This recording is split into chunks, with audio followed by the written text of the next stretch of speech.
Bienvenidos a Opina Bogotá, el espacio para la opinión y el debate en el Canal Capital. Como siempre, un saludo muy cordial a toda nuestra audiencia en Bogotá, en Cundinamarca, en las diferentes ciudades del país y fuera de Colombia, donde siempre tenemos sintonía.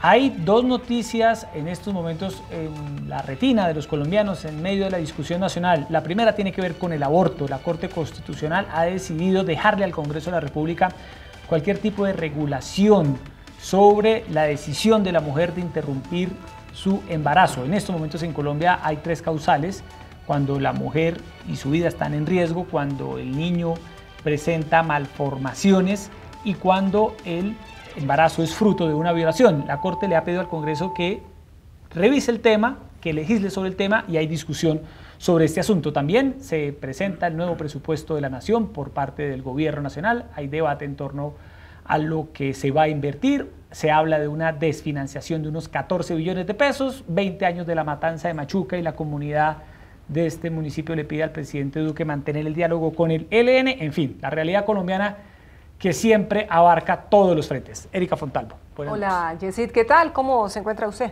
Todo muy bien. Me alegra mucho. Pues mire, este tema del aborto que ha generado gran controversia en el país, con voces a favor y en contra de que no se suspendiera el límite para que se practique la interrupción voluntaria del embarazo, ha llevado también a la Corte a emitir un pronunciamiento claro en torno a las barreras administrativas que, dice la Corte, en este momento se están imponiendo, que generan una gran problemática para las mujeres que buscan en esas tres causales fijadas desde el año 2006 por la Corte.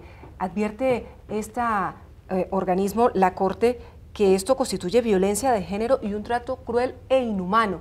En ese sentido, le formula también un llamado al gobierno, al Estado colombiano, para que no se sigan colocando estas barreras administrativas. 46, dice la Corte, que ha podido identificar, que evidentemente hacen mucho más complejo lo que ya es un trámite, sin lugar a dudas, muy difícil, lo que tiene que ver con la decisión de una mujer de interrumpir de manera voluntaria su embarazo. Así es, Erika. Y para analizar este tema, esta noche nos acompañan aquí en los estudios de Canal Capital la senadora María del Rosario Guerra del Centro Democrático, que ya nos ha acompañado en varias ocasiones aquí en Opina Bogotá. Senadora, buenas noches. Muy buenas noches, Yesid, a ti, a Erika, al ex senador Zerpa y a todos los televidentes. Y empieza aquí por Canal Capital el ex senador Horacio Zerpa. Es ministro, es candidato presidencial, es gobernador, es juez, es constituyente. Una figura de la política nacional, sin duda. Ahora de panelista en programas de opinión y análisis. Ex senador Zerpa. Panelista por culpa de ustedes, por invitarme, muchas gracias. No lo dejamos gozar de los nietos y de descansar. Yesid, Erika, qué grato verla, y senadora Guerra también, un placer muy importante. Bienvenido, senador Zerpa. Arranquemos con usted en su condición de mujer, senadora María del Rosario Guerra. ¿Qué opina de esta decisión de la Corte de no ponerle límite y de dejar el tema del aborto en manos de ustedes, de los congresistas? Primero déjeme decirle que yo no estoy de acuerdo con el aborto en ninguna forma ni en ningún momento. No existe la tal interrupción voluntaria, eso es aborto. Cuando la vida de la mujer está en riesgo y cuando hay una malformación del feto. Dado eso, yo sí veo oportuno que se le ponga un límite. Un bebé, un feto a las 12 semanas de gestación tiene más o menos 6 centímetros y tiene ya todos sus órganos definidos.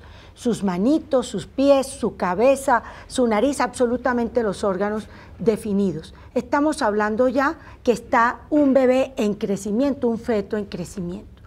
No ponerle límites es permitir que incluso sobre la última semana de gestación, sobre los 9 meses, pueda quitársele la vida a un no nacido que no tiene la posibilidad, porque no tiene voz, de poder pronunciarse. Por eso me parece importante, y lo venimos trabajando con un grupo de congresistas de mi bancada, un proyecto de ley, no solo para que ponga un límite en términos de tiempo, sino también para que se preocupe de dos temas. Uno, el apoyo psicosocial a la mujer, porque tiene unos efectos de todos modos sobre ella.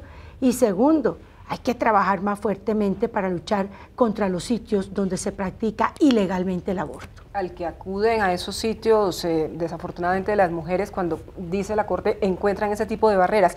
El senador Zerpa, ¿usted cómo evalúa esta posición que la Corte da a conocer en medio de toda esta polémica que se había desatado? Porque muchos consideran que si se fallaba en contra de lo que ya estaba establecido, era un retroceso a los derechos reproductivos de las mujeres en Colombia. Lo hubiera sido, yo estoy totalmente de acuerdo con la Corte Constitucional, con la definición que hizo desde el año 2006. Me parece muy importante que el Congreso legisle más específicamente sobre el particular, pero el aborto termina convirtiéndose en un derecho de la mujer.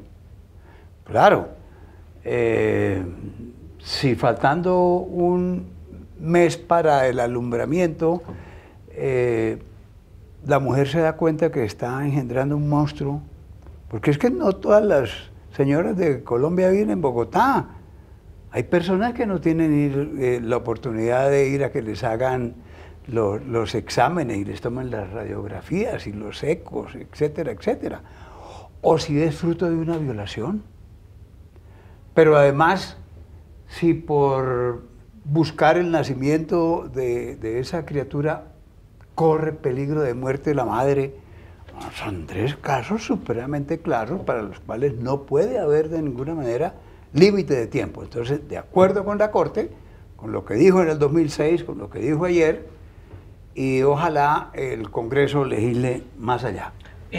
Senadora Guerra, ¿qué tipo de límites establecería el proyecto que usted dice que está listando el Centro Democrático para limitar lo que hoy en Colombia es ley y que no está amparada por la Corte Constitucional con 3 causales que no tienen límite? ¿Cuál sería el límite que ustedes les pondrían expresamente? El grupo de congresistas que estamos trabajando el tema, lo que más nos preocupa es que a los 6 meses, que era un poco las 24 semanas que hablaba la magistrada Pardo, a los 6 meses puede nacer un bebé y tener vida, y puede darse en adopción, y puede tener los tratamientos, pero si es a los 7, a los 8, cada vez la probabilidad de vivir es mayor. Entonces, quitarle la vida a un bebé nos parece a todas luces que se vuelve ya cuando tiene cierto número de semanas un infanticidio.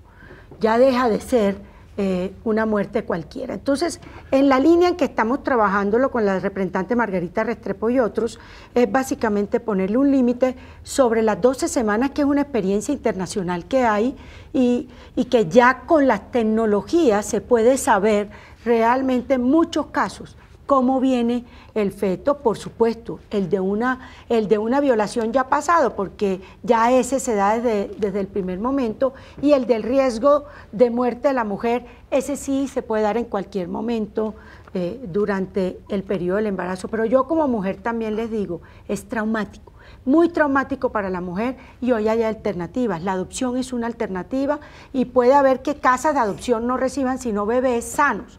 Entonces, ¿qué pasa si los bebés son enfermos porque tienen alguna malformación? Tenemos que abrir las oportunidades también para que ese tipo de casos puedan ser atendidos, el apoyo psicosocial. ¿Pero cuál es el límite? ¿Cuál sería el límite? Estamos proponiendo 12 semanas. 12 semanas. 12 semanas. Pero sí, ahí me surge una duda y que se las planteo. ¿Cómo hacer entonces para que las CPS, los hospitales que están incumpliendo, de acuerdo con lo que fija la Corte, y además distintas organizaciones en defensa de los derechos de las mujeres ya lo han advertido, colocando esas barreras administrativas, esas trabas, porque es que muchas veces la mujer a las 8 semanas ya tiene claro que si es producto de una violación o si el feto viene con una evidente malformación, a la 10ª semana ya una mujer lo puede tener claro. Esos trámites a veces se alargan. Exámenes, claro, Erika, sí, pero si esos... Pero ahí es donde el sistema de salud tiene que actuar, doctor. ¿Qué hacer con el sistema? La CPS tiene que actuar. Por favor, en este momento son los allí que menos abortan, las mujeres doctor Zerpa. paren y saben si es un niño o una niña en el momento del alumbramiento. Es que esa es la Colombia que tenemos. Claro, y ellos son los que menos, porque ellos valoran mucho la vida, son los que menos abortan. Son los que menos abortan. Un bebé bien formado, un bebé que es fruto del amor, un bebé a propósito del cual su nacimiento no le ofrece riesgos a la mamá, ok, pero eso no es lo que ocurre en la práctica. En Colombia se están haciendo al año 400.000 abortos ilegalmente practicados. Lo importante es hacer una gran educación en Colombia, es lograr que las clínicas y los médicos y las enfermeras cumplan con lo que dice la Corte Constitucional. ¿Cómo lograrlo? Porque ahí está la ley y ahí están las normas, pero por ejemplo, no se quedan en el papel para muchas mujeres que cumplen las causales. Los que abusan, por ejemplo, del criterio de la objeción de conciencia. Yo tengo objeción de conciencia. Ese proyecto de ley de objeción de conciencia. Pero eso hay que averiguarlo. Pero, eso hay que establecerlo. Yo sí soy de las que creo, doctor Serpa, que no le podemos quitar ni a los médicos, ni a los notarios, la posibilidad de un derecho que está en la Constitución, que es objetar conciencia, porque es que hay principios que son íntimos, son íntimos. Entonces, que lo que hay que el Estado garantizar es que si hay un objetor de conciencia, haya la alternativa de que otro lo pueda atender. Cuando es cierto, todo el mundo se está pegando de eso. No, es que yo tengo una objeción de conciencia. No, yo diría que no todo el mundo, pero sí no podemos. Entonces, en nuestro país hay no hay que cumplir las normas, hay que cumplir la ley. Sí, para eso es que existe un Congreso y existen unas Cortes para que nos diga cuál es la conducta que tenemos que asumir los ciudadanos, seamos abogados, arquitectos, médicos, etcétera. Pero usted a la vez sabe también que hay derechos que tenemos los ciudadanos de que no nos pueden violar también nuestras creencias más íntimas, y ese es uno que es objetar conciencia. Y el Estado debe garantizar es que si hay objetores, a la vez haya quien no lo sea y pueda prestar el servicio. Si hay un objetor de conciencia, que se muera la mamá. De abortos ilegales, en su gran mayoría, que se muera la mamá, no son por estas tres causales, son personas, cuando uno comienza a estudiar el tema, son o jóvenes o personas que por temor a afrontar el tema lo tienen. Por eso el apoyo psicosocial y que las EPS entren también ahí a tener una responsabilidad de prestar el apoyo. La CPS prestar el apoyo. Pero, senadora, hoy, y lo decía ahora Erika, y también lo anotaba el ex senador Serpa, muchas mujeres en Colombia se están enfrentando a diferentes trabas para poder, incluso, Erika, acceder a lo que hoy contempla la Corte Constitucional. ¿No cree usted, senadora Guerra, que el hecho de limitar las semanas, incluso su proyecto habla de 12 semanas, es decir, mucho más antes del que hablaba el otro proyecto, que eran 24 semanas, no le agrega más trabas para que las mujeres puedan acudir a este derecho que hoy en día está contemplado en la legislación colombiana? ¿No cree usted que de pronto hace que proliferen clínicas piratas, servicios de garaje, donde las mujeres terminan muriendo? No, lo que pasa es que aquí también hay que defender al no nacido, a ese vulnerable, a ese que no tiene voz, y yo lo que digo es, sí, hay que mostrarle a la mujer que la legislación, la Constitución colombiana, en este caso vía jurisprudencia de la Corte Constitucional, le permite en esos tres casos que no sea penalizado, y eso hay que orientarlas y educarlas. Y ahí es donde el sistema de salud tiene que ayudar, pero lo que no se puede es promover el aborto. O sea, lo que no puede es promover el aborto, porque ahí sí estamos con la cultura de la muerte. Y yo sí creo que bajo ninguna circunstancia un Estado tiene que promover el aborto. Y lo que tiene es que proteger en estos tres casos, que es lo que está en la Constitución. Educar, para educar hay que decir de qué se trata y hay que comentar no solamente los tres casos de la Corte Constitucional, sino también los peligros de abortar, etcétera. Pero hay unas circunstancias que nosotros, los miembros de la sociedad, tenemos que comprender. No es ni mucho menos admisible que hubo una violación.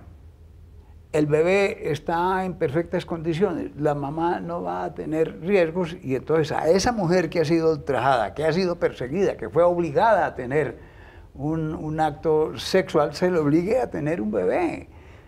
¿Qué va a pasar con ese niño? Entonces, destinarlo a que haya quien se ocupe de él y mandarlo a un orfelinato, etcétera. Además, una madre teniendo en su vientre, engendrando una criatura que sabe que no lo quiere, una mujer que recuerda todos los días el acto de la violación. Oh, pues ese sí Yo es entiendo ese ampliamente drama humano. justificable. Yo entiendo ese drama humano, doctor Serpa, y entiendo que hay alternativas como darlo en adopción, pero ya hoy la Corte dice que no, que lo pudiera invocar el aborto sin ser penalizado. Lo pudiera invocar, pero nosotros lo que no podemos promover ahora es que todo, si no se quiere, pues usted, la salida es matar a ese no nacido. O sea, aquí también tienen que tener voces, la defensa de la vida, la defensa de la misma dignidad de la mujer, porque mire, cuando uno habla con mujeres que han abortado, eso es traumático porque la mujer lleva en su interior, en su ser, el querer ser madre, el poder procrear, que es una bendición, porque por el otro lado tenemos tantas mujeres que no pueden procrear. Si es fruto de una violación, no quiere ser ¿Qué madre, pasa ¿sí? cuando se trata de menores de edad, de niñas que han sido víctimas de abusos sexuales? Desafortunadamente, en nuestro país llevamos más de 17.000 casos al año de violaciones. ¿Qué hacer cuando se trata de violencia sexual contra una menor de edad que queda embarazada, senadora? Ahí es donde los padres de familia o los tutores, que deben, como son menores de edad, pues no solo deberían ayudarle en esa toma de decisiones, porque volvemos al punto, desde el punto de vista legal pueden, sin que sea penalizado, que se le realice el aborto cuando es fruto de un exceso carnal violento.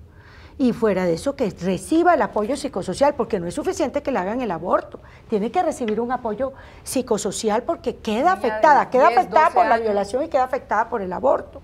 Pero no, lo que yo me refiero aquí también es que esos 3 casos ya la Corte fue clara, pero aquí hay que poner un límite también, porque piensen ustedes, cuando lleva 6, 7, 8 meses de gestación, hombre, matar a un bebé de 7, 8 meses cuando puede vivir, cuando se puede entregar para que se dé en adopción, esos son temas que yo creo que hay que ponerle un límite y a eso es que yo me refiero. Y si es un monstruo, y si va a morir la mamá. Pero doctor Serpa, ¿qué hacemos? porque entonces es que volvemos desechable la vida. No, y nosotros es que tenemos que también entender ¿para qué? cuántos niños. No, porque entonces todo niño con malformación y entonces las personas con discapacidad van a ser siempre desechables. Permanente, etcétera. Eso fíjese me parece usted a mí, cuántos niños no le han dado satisfacción a sus padres a pesar de que vienen con retardo neurológico y con retardo motriz. Entonces, también nosotros no podemos volver a esta sociedad una sociedad de que todo aquello que no está perfecto es desechable. Yo sí no estoy de acuerdo, y entre otras cosas porque ahí sí mis principios íntimos no me los permiten. Bueno, pero además, una cosa final para cerrar que planteó el senador Serpa, y yo creo que todos tenemos que coincidir en ello, necesitamos una educación sexual que sea absolutamente claro, que prevenga este tipo de hechos, porque a veces nuestros menores, nuestros jóvenes están iniciando una vida sexual a los 12, a los 13 años, no tienen información, sus padres, si vienen de familias a veces rotas, desestructuradas por muchas razones, no les hablan con claridad frente a estos temas, se refugian en amigos que les invitan a iniciar una vida sexual demasiado jóvenes. Es un tema también de educación y de prevención, para que no caigamos en tantos abortos. Y de la forma como se brinda el servicio de salud en Colombia, nosotros estamos supremamente atrasados. Hay zonas de Colombia y sociedades enteras que componen nuestra patria que están totalmente desamparadas. Y es que el tema de la concepción también tiene que ver con la situación social. Una mujer que no tiene ningún futuro, a quien el nacimiento de un niño le va a complicar la vida al resto de la familia, en donde no hay empleo, en donde no hay ninguna situación, viven en la miseria. Tenemos por lo menos 6, 7 millones de colombianos que viven en la miseria. Entonces, esa es una circunstancia que también hay que analizar y que podría ser estudiada cuando el caso vaya al Congreso de la República. Bueno, yo sí creo que los medios de comunicación, que son radio y televisión, que son los que más penetración tienen hoy en Colombia, deben ser utilizados por el Estado para permanentemente mantener mensajes de educación, pero una educación sexual que no incentive al aborto, sino por el contrario, que incentive al respeto del cuerpo de la mujer, el respeto en las relaciones entre niños y niñas, al respeto en la familia, porque los mayores violadores son miembros de la familia, que es lo triste. Esto muestra el deterioro social y el deterioro de las relaciones. Por eso nosotros como Centro Democrático trabajamos, y el presidente Duque lo está proponiendo, que haya escuelas de padres en los colegios oficiales,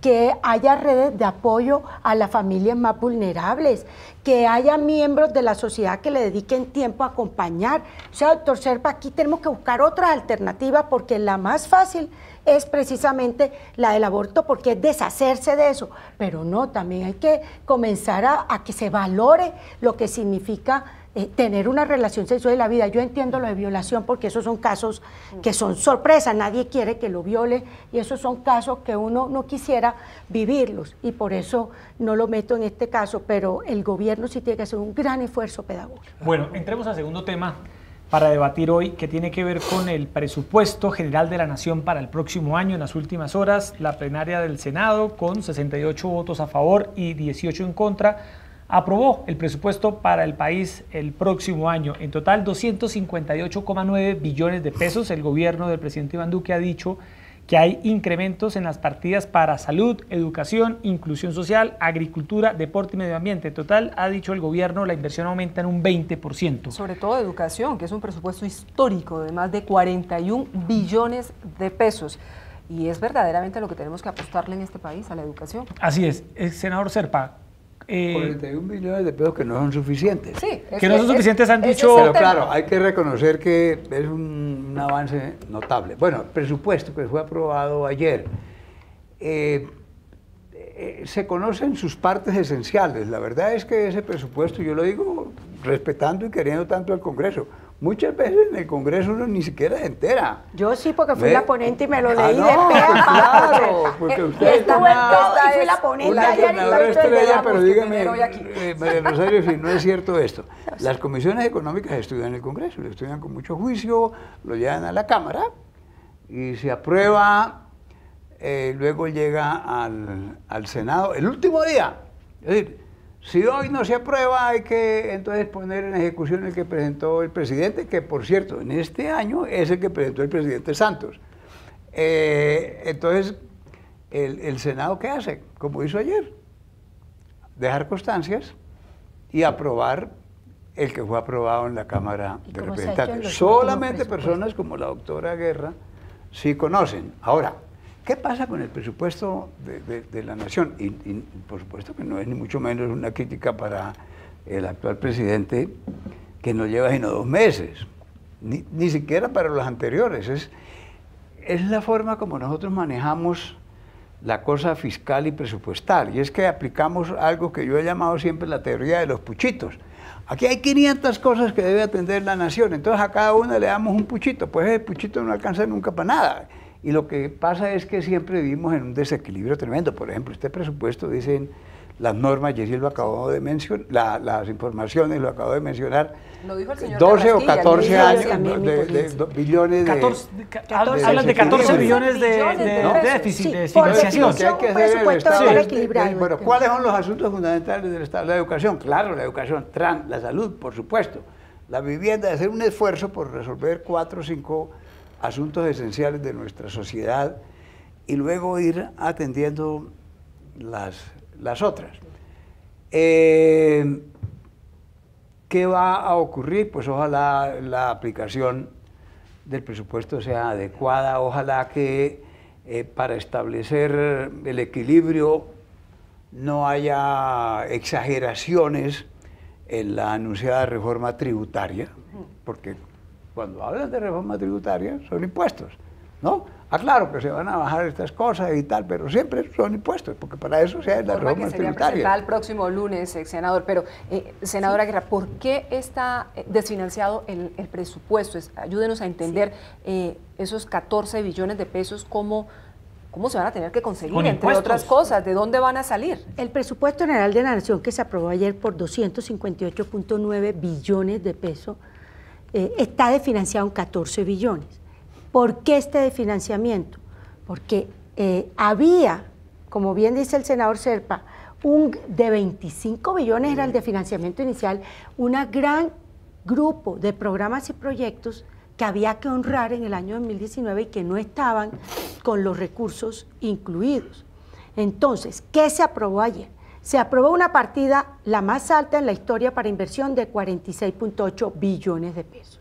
170 billones de pesos para funcionamiento, donde el grueso del funcionamiento es el Sistema General de Participación, que es lo que se le gira para educación, para salud, para acueducto, alcantarillado y para propósito general a los municipios. Y ¿Cuánto hay este año para pago de la deuda? Para el pago de la deuda, 51 billones de pesos fue el inicial y 51.9 billones. ¿Para defensa? Entonces, el presupuesto más alto va a ser el presupuesto de educación con 41.4 billones de pesos. Eso es un avance. Y ahí hay un tema que tengo que aclarar, porque es que aquí se acuerdan solamente de educación superior, pero es que el mayor presupuesto de educación es para básica y media, porque son 9 millones de estudiantes que tenemos en el país. Y usted sabe, doctor Serpa, que aquí tenemos programa de alimentación escolar, que se le aumentó el presupuesto, mejoramiento de la infraestructura de los colegios. El presidente Duque está comprometido con mejorar la batería de baños sanitaria de los colegios oficiales, que es lamentable. El programa de 0 a Siempre, que se aprobó como política de Estado y que es maravilloso, que es atender a los niños menores de 7 años. Fuera de eso está todo el tema de mejoramiento de la calidad docente, por mencionar algunos. Y está la educación superior, que sí es el menor, pero es que en la educación superior no tenemos sino, en el total en el país, 2.445.000 alumnos, pero pública, pero oficial, 640.000 alumnos en las universidades. Defensa. Entonces, el presupuesto de defensa quedó en 33, para ser exacto, el de defensa quedó en 33 billones de pesos. En 33 billones de pesos quedó el presupuesto de defensa. Acabemos la guerra y de una vez bajamos el presupuesto a 26. No, pero es que hay amenazas que persisten. Sí, claro, pero con 26 es suficiente. Usted se acuerda de El Salvador, usted acuerda de El Salvador, hizo el acuerdo de paz, pero luego la inseguridad se disparó. Entonces nosotros no podemos salir a reducir defensa. Ayer dijeron del diario El Tiempo, Erika, sobre una reducción en las filas de las fuerzas militares. Claro, es que ayer, doctor Serpa, radicaron una ponencia alternativa, lo que se han declarado en oposición, y decían, quítele 2 billones de pesos de defensa. Pero ¿cómo está el presupuesto de defensa organizado? 15 billones es el salario de la fuerza pública. ¿De cuántas personas estamos hablando? De 495.000 hombres entre fuerzas militares, policía y civiles. Pensiones, óigase bien, son 7.7 billones de pesos para 250.000 pensionados. Salud, si hay algo que hoy tienen satisfecho a nuestras fuerzas militares y de policía, es que el servicio de salud en muchas zonas del país no es bueno y tienen que atender 1.300.000 personas del servicio de salud. O sea, ¿de dónde le vamos a recortar? Termínese bien el proceso con las FARC y hágase un acuerdo con el ELN. Ahí vamos a disminuir. Y bandas criminales. No, correcto. Y todo seguridad eso hay urbana, que atenderlo. Y todo, pero si no hay FARC y no hay ELN. Y las disidencias. Por supuesto. O sea, nosotros no podemos hacer lo que hicieron muchos países, que fue reducen su inversión en seguridad y defensa, y luego ¿qué pasa? Que ya controlarle es difícil. Puede que a la vuelta de unos años, después de que hayamos combatido las bandas criminales, la inseguridad urbana, las disidencias de la FARC, que la FARC y el ELN entren a ser parte activa de la sociedad civil, por ejemplo, las cosas mejoren. Pero para hoy la no seguridad urbana no necesitamos comprar bombas de esas costosísimas, etcétera. Pero necesitamos más ni policías, naves aéreas, más carros, con aparatos de ametrallamiento, y la defensa de las fronteras. Lo que yo digo es, pero se necesita, acabemos la violencia subversiva. Se necesitan más policías. Mire usted policías. el déficit que hay en Bogotá. Claro. 7.000 policías en Bogotá, Claro. el déficit. Por lo menos. Entre 6 y 7.000. Póngale atención a esto.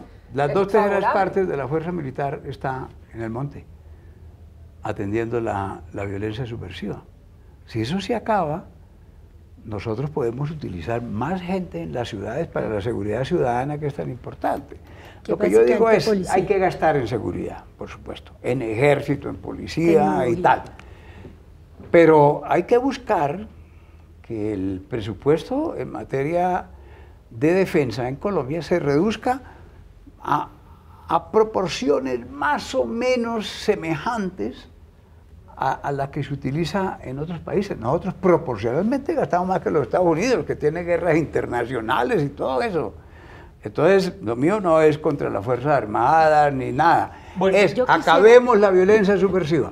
Yo quisiera hablar de los 14 Y billones. disminuimos el presupuesto. Ese es un punto Habla- clave. Y ¿Para qué alcanza se para más destinan cosas. esos 14 Senadora Guerra, no, billones? la pregunta que muchos colombianos se hacen es, el gobierno ha sido totalmente sincero en decirle a los colombianos que hay un hueco de 14 billones, pero la Sí. pregunta, Erika, ¿Cómo lo vamos a senador Cervantes, financiar? ¿de dónde van a salir los 14? ¿Más impuestos? Así. Entonces, primero déjeme decirle que el grueso de esos 14 billones son 2.9 billones para el sistema de salud. Si hubo un presupuesto que ha hecho un gran esfuerzo para ir comenzando a cerrar la brecha, es este en salud y no es suficiente. Y para los mayores recursos, como ya les comenté, el Sistema General de Participación, que también va a acueducto, alcantarillado y educación. ¿De dónde hasta ahora, porque todavía el definitivo no lo conocemos, ha dicho el señor ministro de Hacienda que van a venir esos 14 billones? Fundamentalmente, un mayor impuesto para aquellas personas que ganen los más altos niveles de ingreso. Hoy contribuyen muy poco las personas naturales y lo que se quiere apostar es que personas de altos ingresos sean... Eso vendrá en el proyecto de Eso ley de va a venir. financiamiento del Estado, que Ese se va ha a denominado venir. así. Ese va a venir, lo que no tenemos claro es a partir de qué monto de ingreso, pero Se que había hablado de pague más. 60 millones. Segundo, mayor control a la evasión. Es que mire, estaba viendo con el director de la DIAN las cifras y es sorprendente. Trabajadores independientes, la evasión de IVA. Ahí hay un gran esfuerzo que hay que hacer por reducir esos 20 billones que se estima puede ser evasión de IVA. Tercero, aquí se está hablando, y nosotros estamos hablando, la posibilidad de que se reduzca el IVA y que a las personas de más bajos ingresos puedan compensárseles esos IVA que paguen, como una manera de poder que las personas que tienen capacidad de compra paguen su IVA y las personas de bajos ingresos tengan una devolución. Aumenta el IVA a todos y luego La devolución. a los sectores 1 y 2 Se les devuelve. devuelva. Pero sería grabada la canasta Ok. familiar. Entonces, en lo que esa estamos, lo que estamos reforma diciendo es, tributaria. señores, bajen el IVA, hagamos un esfuerzo bajar el IVA, Nunca ojalá les el devuelven la 15%, plata. ojalá el Del 19 15%, al 16 como bajemos el estaba IVA al antes. 15% y gradualmente metamos y le devolvemos a las demás bajos ingresos el tema, porque también tenemos que mirar cómo incentivamos a que la gente no evada, que ese es uno de los temas más grandes. Eso es importante, acabar con la evasión, con lo que llaman elusión Elusión y evasión. meterle el diente a las exenciones y deducciones tributarias. Ahí es donde está el quid de Se la va la cuestión. platica. Eso puede sumar 10 billones de pesos, pero hay que tocar unos intereses, pero hay que hacerlo. Yo confío en que el gobierno del doctor Duque asuma esa responsabilidad por regla general, con un criterio muy elemental para equilibrar un presupuesto, y es que o disminuir los egresos o aumentar los ingresos. Eso es así de sencillo. Entonces, disminuir los gastos en Colombia es muy difícil porque es que a nadie le alcanza. No. Y eso es No, muy flexible. estoy Imagínese de tú que hay acuerdo. vigencia futura por 92 billones. Ahora, doctor Cerda. lo de esperar que el Estado devuelva, y más a los pobres. Pero acuérdese que es Por un poco el Dios. mecanismo como la de Familias en Acción, transferencias que se Dios. hacen a través de aquello que son CISBEN 1 y 2 y que se hace como se hace Familia en Acción. Bueno, vamos a esperar cómo lo va a presentar el Claro, gobierno la el propuesta. lunes lo conoceremos, Que sí. pero hay un tema importante esta ley de financiamiento y es que va a tratar de bajarle la carga impositiva a las empresas que generen empleo, a las empresas que formalicen, porque parte de todo este esfuerzo también Que es ya que se haya más hizo el año empleo, antepasado. que fue un poco, que ya comenzó, recuerda que Sí, se aprobó, claro. lo aprobaron en el Congreso, ya para el otro año queda 32% el impuesto de Ojalá renta. todas esas cosas bonitas se puedan hacer, pero lo que yo sé, 50 años de experiencia en la vida pública, es que las reformas tributarias se hacen para aumentar los ingresos. Bueno, aquí estamos hablando para personas naturales. Necesitamos una reforma personas tributaria naturales. estructural. Es que todos los años tenemos reformas tributarias en este país. Porque hay muchos intereses en este país. Usted piensa que los de arriba no van a pujar, no van a reclamar, no van a hacer lobby. Pero el grueso de los ingresos tributarios es IVA y renta. Y yo estoy segura que si nosotros bajamos el IVA, se tiene que aumentar el recaudo. Sí, entre las propuestas está bajar el impuesto de renta a las empresas al 28%. Hay otro tema que habíamos... Habría que hacer otra cosa, y es que es aumentar el consumo, y el consumo se aumenta aumentando el empleo. Y el ingreso de... Entonces... que es otro tema también. Hay un asunto que no queremos pasar por alto hoy porque es una forma de rendir un homenaje a esas 84 víctimas, a las más de personas que murieron en Machuca. Se cumplen hoy 20 años de esa tragedia, una tragedia totalmente atribuible al Ejército de Liberación Nacional que dinamitó el oleoducto. Este corregimiento del municipio antioqueño de Segovia se convirtió en una bola de fuego, arrasando con todo lo que encontró a su paso ese incendio, acabando con la vida de estas personas, dejando más de 30 lesionadas, con una serie de heridas, senadora y el senador, heridas en el cuerpo, pero también heridas en el alma, porque lo veíamos, la señora Ana Cecilia, que el año pasado tuvo la oportunidad de encontrarse con el Papa Francisco en su visita aquí a Bogotá y a Colombia, decía que es muy difícil perdonar, pero aún así esta comunidad le pidió hoy al presidente Iván Duque, que visitó la zona para acompañar a estas víctimas, le pidió que no abandonara las negociaciones de paz con el ELN, porque lo que quieren ellos es vivir en paz, senadora. Yo sí estoy, primero déjeme expresar nuevamente mi solidaridad y mi afecto con todas esas víctimas de Machuca, hoy que se celebran 20 años tristemente sobre el tema. Pero yo sí estoy de acuerdo con el presidente Duque. Volverse a sentar con el ELN sobre la base de que el ELN esté dispuesto a no más acciones terroristas como esas que en su momento afectaron a esas 84 personas, 84 familias en Machuca, pero también a no más secuestro, pero también a estar dispuesto a que este diálogo no es para fortalecerse, sino para que se reincorporen definitivamente a la vida civil. Si no, es volver a lo que hemos visto en los últimos años, y el doctor Serpa tiene más experiencia porque fue consejero de paz y negociador, etcétera, a que aprovechan esos tiempos para fortalecerse, para aprovechar la generosidad, perdonen la redundancia del Estado, pero no se ven reales voluntades de dejar las armas y reincorporarse a la vida civil. Pues, mire, yo estaba como a 500 kilómetros de distancia, pero recuerdo ese hecho como si fuera ayer. Eso fue un desastre terrible, una cosa macabra. De manera que ese es uno de los acontecimientos difíciles de perdonar, yo entiendo, siendo que soy de los partidarios del perdón. Bastante le costó al ELN esa irresponsabilidad, porque a partir de ahí el ELN se fue para abajo. Hace 20 años la guerrilla más fuerte en Colombia era el ELN. A raíz de Machuca hubo un declinar enorme. Entonces rechazo absolutamente eso. Soy partidario de que se exija al ELN una serie de presupuestos. Hay que ser bastante exigente con ellos, ¿no? Bastante se ha negociado con ellos y sin ningún resultado. Pero para que no haya otro Machuca, o 2 o 5, hay que acabar la guerra subversiva. Y eso no se acaba en Colombia sino negociando.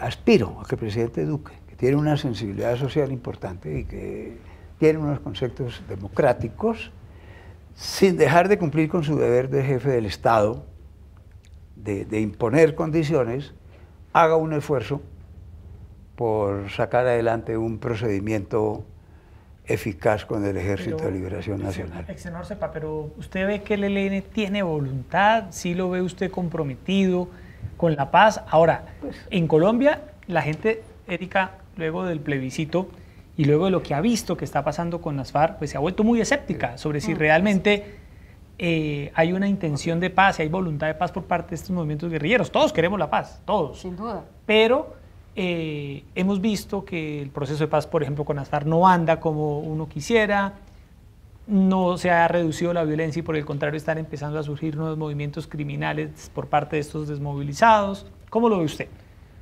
Mire, lo que se hizo con las FARC fue algo enorme, supremamente importante para este país, porque ya no hay FARC.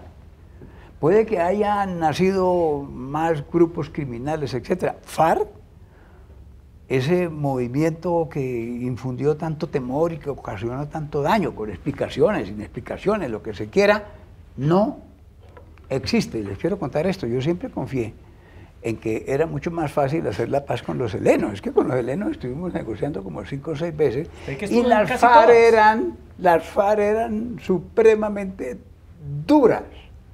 ¿Ve? Ver ahora a Timochenko mandando cartas, incluso a Iván Márquez, etcétera. En cambio, estar disparando, bueno, ese es un fenómeno. Si se logró con las FARC, tiene que lograrse con el ELN. A uno le toca arriesgar, a uno le toca creer que la decisión sobre está esta en manos base. del ELN porque él ha fijado sobre esta base que mucha gente repudia, pero es que no hay más remedio, es que negociar en medio de la guerra. No, pero nadie está diciéndole al gobierno, a las Fuerzas Armadas, bueno, vamos a negociar con el ELN, en donde sea, pero ustedes suspendan la guerra. No, hay que hacer la guerra. Claro, eso no sepa, pero el presidente Duque ha pedido cese total de la violencia para poder negociar, porque la gente en Colombia... Es lo que reclaman los colombianos. La gente en Colombia no se aguanta que mientras ellos están allá en la otra vez están secuestrando. Estuvo en el Arauco esta semana el presidente Duque, miren el Arauca, miren Catatumbo, miren Tumaco. Es que nosotros conocemos las conversaciones que salen en los periódicos, las que ustedes comentan. Con la FARC hubo 2 años de negociaciones secretas. Claro. ¿Ve? Muy posible que con estos también se puedan hacer negociaciones sobre eso, bueno, condiciones, etcétera. Cuando se sientan el gobierno y la guerrilla, hay que hablar de igual a igual. Desafortunadamente, nosotros somos la parte buena, la parte sana, el Estado, etcétera. Los otros son los que están causando perturbación. 4.000 personas ponen a este país de vuelta y media. No, sí, pero no podemos entonces tratarlo como si fueran de igual a igual. O sea, estamos tratándolo como un grupo guerrillero que ha hecho actos terroristas y que lo sigue haciendo, que se quiere reincorporar. Y se le reconoce el elemento político. Doctor Serpa, es lo mismo que si a usted va y lo atraca, le roba, etcétera. Usted no pone a su agresor de igual a igual. Usted lo que trata es de escuchar a ver qué pasó y ver si entra en razón y si cambia. Yo creo que el Estado colombiano ha sido generoso. Con el ELN muy generoso. ¿Cuánto usted mismo lo ha dicho? ¿Cuántos procesos usted no ha participado? Estoy de acuerdo. Pero lo que no podemos seguir aceptando es que sigan en el Catatumbo, en Arauca, en el sur de Bolívar, en el Tumaco, con su misma acción. Es que también los ciudadanos pierden credibilidad y un gobierno no puede dejar que los ciudadanos tengan credibilidad. Dentro de 4 años el gobierno del presidente Duque ha tenido que gastar muchísimo en defensa, ha sufrido las Fuerzas Armadas, porque es que los de las Fuerzas Armadas son los que ponen la cara y el pecho, a ellos es a los que matan. Pero eso no es lo que les preocupa a las Fuerzas Armadas, lo que les preocupa es la inseguridad jurídica que han vivido. ¿Cómo no le va a preocupar esos 40.000 hombres, hombres que salen, entre otras cosas, inseguridad jurídica, doctor Serpa, cuando sienten que defienden a la patria y que su Estado, su gobierno, sus ciudadanos, muchos no los defienden y los protegen. Por eso nuestra propuesta de que las fuerzas militares tengan un tribunal especial, de que lo que es acción del servicio no se les puede tratar igual que la FARC. A las balas, miren, yo conozco muchísimas familias, yo vivo hablando con la gente, en donde el policía, un muchacho se vuelve policía, totalmente. Todo el mundo contento, hacen fiesta, etcétera, hasta que lo mandan al Putumayo. Cuando lo mandan al Putumayo empiezan a pedirle a todas las personas, mire, hable con el coronel tal, porque no habla con el ministro de Defensa. Que lo ideal es el soldado manda cartas, reclama. ¿Por qué? Porque es que eso es supremamente delicado, meterse uno en una selva sin saber a qué hora sale el enemigo y le dispara a uno con un lente, con una mira telescópica, y no tiene ni siquiera derecho a defenderse, ni lugar a defenderse. Bueno, pues... Entonces esa gente se retira. Pero ellos también se nos empieza a acabar el tiempo. Porque quieren defender esta patria. Lo que nos piden es que para defender la patria necesita un marco jurídico también dentro del cual ellos en las acciones del servicio, que no haya sido para nada violación de derechos humanos, también se les respete y es lo que nos Pero encontramos. claro, Pues bueno, ojalá sea respétase. una Para jornada esos casos coyuntural. hay la justicia penal militar y la hacen los mismos No, pero militares. usted mismo sabe los juzgamientos que han tenido por fuera del tercero. Pues Bueno, hoy es no, una no, fecha es que simbólica cuando- que sí. no queríamos pasar por alto precisamente para que ojalá se abra una luz de esperanza en ese camino que el ELN tiene que seguir. Es que no hay otro, no hay otro.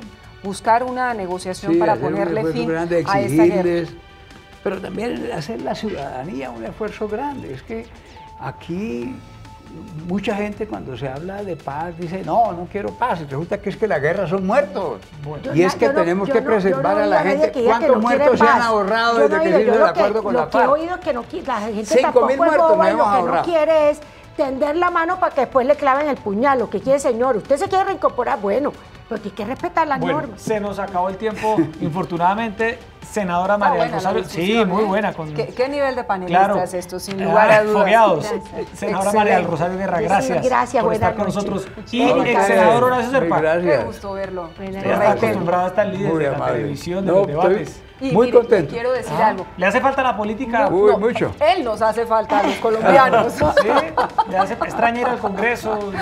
Lo extraño, lo veo todos los martes, veo el Senado. No es senador, pero ve todo el día el programa. todo Está lo pendiente del canal bueno. institucional viéndose todas las Y de vez en plenarias. vez Horacio José ahí Es más juicioso para que jalarle la muchos, oreja. es más juicioso que muchos de sus colegas. Bueno, muy senador, bien, así es, Erika, en se serio. nos acabó el tiempo. Señor. A todos ustedes muchas gracias por estar con nosotros y los esperamos ya el próximo lunes a las 8:30 de la noche aquí en Opina Bogotá de Canal Capital, donde se debaten los temas de interés para Bogotá y el país. Muy buenas noches. Muchas gracias. Bueno.